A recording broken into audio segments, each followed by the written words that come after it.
എല്ലാവരും പാർട്ടി തീരുമാനം അംഗീകരിക്കണമെന്ന് LDF convener TP Ramakrishnan. എറണാകുളത്ത് മാധ്യമങ്ങളോട് സംസാരിക്കുകയായിരുന്നു അദ്ദേഹം.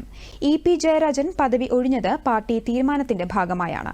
പദവിയിൽ നിന്ന് നീക്കി എന്ന വാർത്ത മാധ്യമങ്ങളുടെ പ്രചാരണമാണെന്നും പാർട്ടിയിൽ ഭിന്നതയില്ലെന്നും TP രാമകൃഷ്ണൻ പറഞ്ഞു.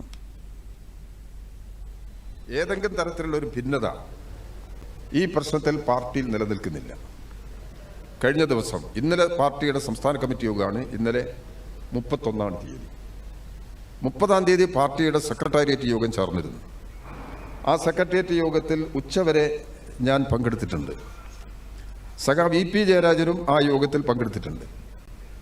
പാർട്ടിയുടെ സംഘടനാപരമായ എല്ലാ തലങ്ങളിലുമുള്ള ഞങ്ങൾ സാധാരണ നിലയിൽ നടത്തുന്ന ചർച്ചയിൽ സഖാവ് EP ജയരാജൻ സജീവമായി പങ്കെടുത്തിട്ടുണ്ട്. പാർട്ടിയെ വളർത്തിക്കൊണ്ടുവരുന്നതിൽ അങ്ങേയറ്റം ത്യാഗപൂർണമായ പങ്ക് വഹിച്ച ഒരു നേതാവാണ് സഖാവ് EP ജയരാജൻ.